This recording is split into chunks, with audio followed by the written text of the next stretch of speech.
प्रिय विद्यार्थियों, आज हम एमए उत्तरार्ध वर्ग द धर्मशास्त्र के द्वितीय प्रश्न पत्र में मनुस्मृति के प्रथम अध्याय का प्रारंभ करेंगे। मनुस्मृति के प्रथम अध्याय में संसारोत्पत्ति से प्रारंभ कर देश, धर्म, जाति धर्म, वर्ण धर्म, कुल धर्म के अतिरिक्त उनके संस्कार एवं कर्तव्यों की व्याख्या प्रस्तुत की गई है। इस अध्याय में प्रलय की जो विभिन्न अवस्थाएं होती हैं उसके विषय में भी व्याख्या की गई है। साथ ही इस शास्त्र की रचना का क्या उद्देश्य है, इसके पढ़ने अर्थात इसके अध्ययन अध्यापन संबंधित नियमों एवं आचार की जो प्रधानता है उसका भी इसमें वर्णन किया गया है कि महर्षि लोग जो हैं वो एकाग्रचित और सुखासीन जो भगवान मनु बैठे हुए हैं उनके पास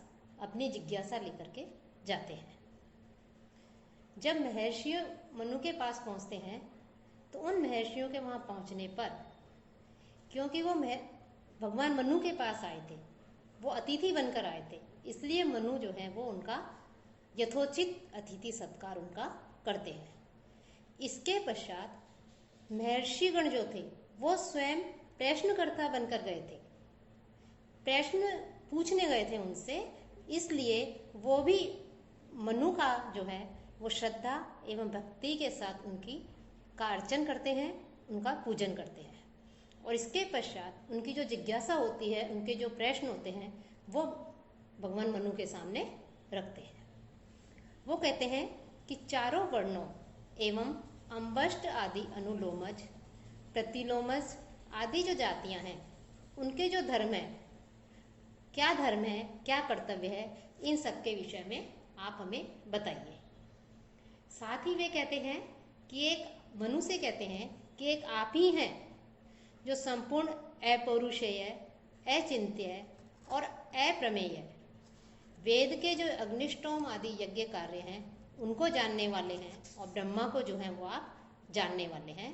तो आप हमें जो यथोचित धर्म आदि हैं, कर्तव्य हैं, उनके विषय में जो है आप हमें बताइए।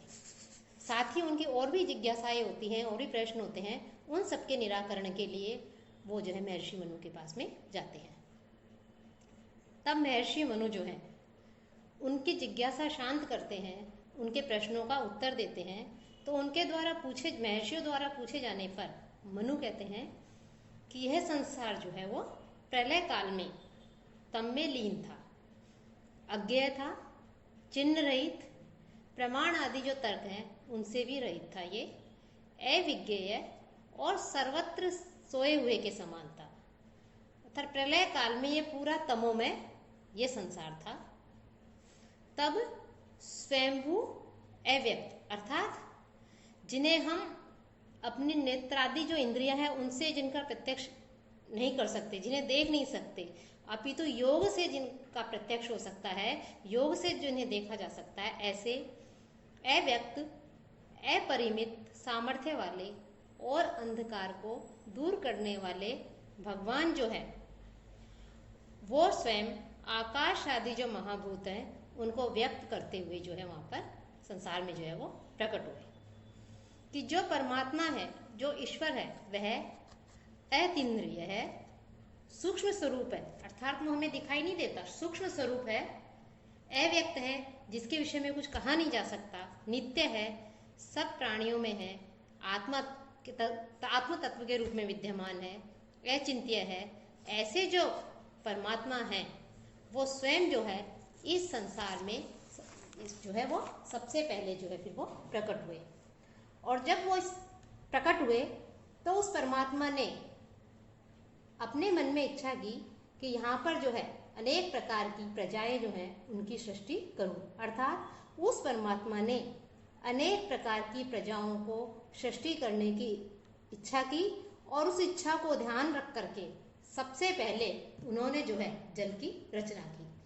अर्थात इस संसार में, इस पृथ्वी पर सबसे पहले स्वयंभू जो परमात्मा है उन्होंने जल की रचना की।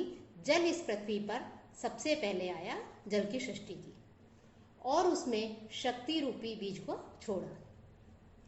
तो जो बीज था वह सहस्त्रों सूर्यों के समान, अत्यधिक प्रकाशमान था, स्वर्ण के समान जो है चमकने वाला शुद्ध अंडे के रूप में वो बीज परिवर्तित हो गया, अंडा हो गया, और उसमें संपूर्ण लोगों की, संपूर्ण संसार की, सारे लोगों की सृष्टि करने वाले, रचना करने वाले जो ब्रह्मा है, वो ब्रह्मा स्वयं उसमें उत्पन्न हुए।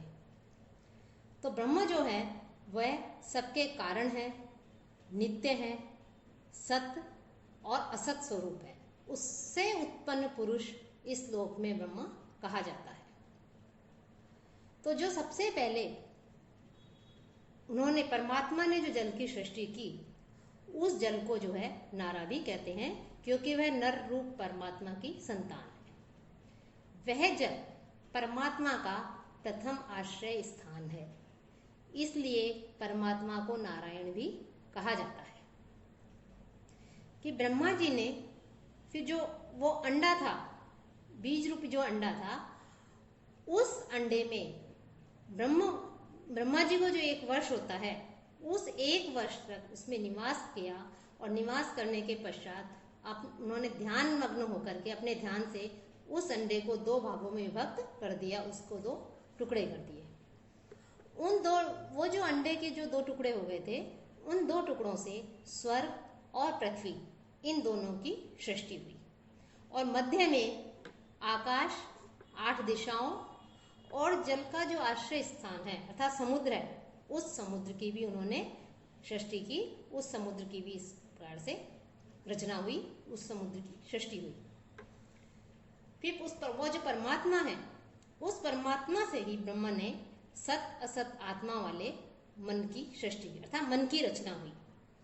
जल की सृष्टि हुई, उस जल में शक्ति रूपी बीज को छोड़ा, और वो बीज जो है वो अंडे में, शुद्ध अंडे में जो है परिवर्तित हो गया, और उसी से जो है उस अंडे को जब 2 भागों में विभक्त किया गया, तो उसके टुकड़े से स्वर्ग और पृथ्वी, इन दोनों की रचना हुई, और उसके बीच में आकाश आदि की रचना हुई।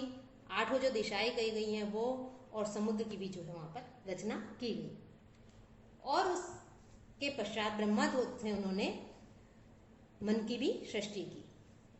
मन से पहले अहम अर्थात मैं, इस अभिमान से युक्त एवं अपने कार्य को करने में समर्थ जो अहंकार है, उस अहंकार की भी उन्होंने सृष्टि की।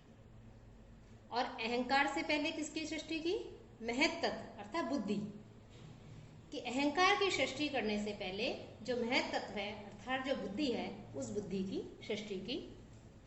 साथ ही साथ त्रिगुण कि सत्व, रज और तमस, कि सतोगुण, रजोगुण और तमोगुण, इनसे युक्त जो विषय हैं, उन विषयों की भी फिर सृष्टि की गई।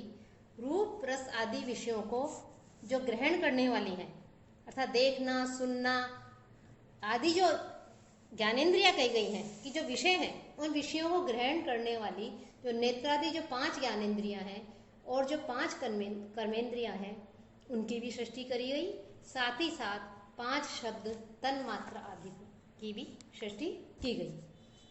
अनंत शक्ति वाले वो 6 जो बताए हैं, अहंकार और रूप रस गंध स्पर्श शब्द के जो सूक्ष्म अवयव हैं, उनको अपने अपने विकारों में मिला करके सारे प्राणियों की, सब प्राणियों की इस पृथ्वी पर जो है सृष्टि की गई, उनकी रचना की, उनको निर्मित किया।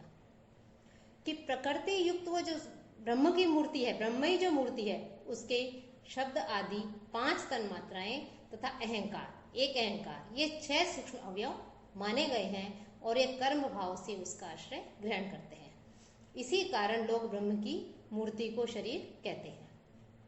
वो जो ब्रह्म है, उस ब्रह्म से अपने अपने कार्यों से युक्त, अपने अपने कर्मों से युक्त 5 महाभूतों की सृष्टि हुई। 5 महाभूत कौन कौन से हैं?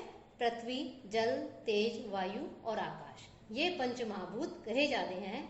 साथ ही साथ सूक्ष्म अवयवों के साथ मन की भी सृष्टि हुई, अर्थात 5 महाभूतों की और मन की भी सृष्टि हुई।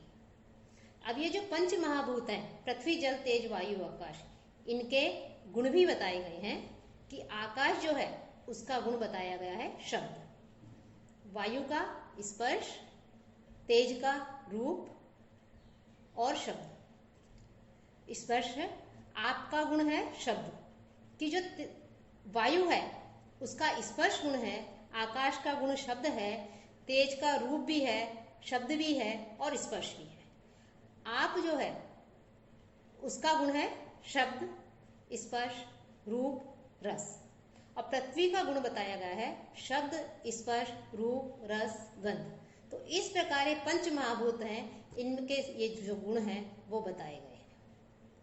इसके पश्चात वो ब्रह्मा जो थे उनसे जो है 7 पुरुषों की भी सूक्ष्म मूर्ति के अंशों से, 7 पुरुषों अर्थात महत्त्व, अहंकार तथा शब्द आदि पंच तन्मात्राओं से और सूक्ष्म मूर्ति के अंशों से ये जो संसार दिखाई देता है हमें, विनाशील संसार जो है, ये इसकी सृष्टि हुई, इसकी रचना हुई, यह उत्पन्न हुआ। और उसी ने सभी के नाम, जैसे गो जाति होती है उसको गौ, अश्व की जाति जो है उसको अश्व, और साथ ही साथ नाम के अलावा कर्म भी, कि ब्राह्मण का क्या कर्तव्य है, क्षत्रिय का क्या कर्तव्य है, वैश्य का क्या कर्तव्य है, इनके की सृष्टि की, इनके विषय में निर्णय दिया कि किसके क्या कर्तव्य है, क्या कर्म है। साथ ही साथ लौकिक व्यवस्था को पहले उन्होंने वेद शब्दों से जाना, वेदों से जान करके ही फिर इस प्रकार से जो है इन सब की, उनकी नामों की, कर्मों की आदि की भी सृष्टि की और उनको जो है अलग अलग प्रकार के प्राणियों को जो है बनाया, उन्होंने इस पृथ्वी पर निर्मित किया। और साथ ही साथ उन ब्रह्म ने देव अर्थात इंद्र आदि देव, वो जो है उनकी भी सृष्टि की, कर्मों की सृष्टि की, स्वभाव, प्राणी, अप्राणी, साध्यगण, जो देवता विशेष आदि हैं उनके समूह की उन्होंने रचना की। साथ ही साथ जो सनातन आदि ये जो यज्ञ हैं अर्थात अग्निष्टोम आदि जो यज्ञ हैं उनकी भी जो है उन्होंने इस पृथ्वी पर जो है सृष्टि की, रचना की।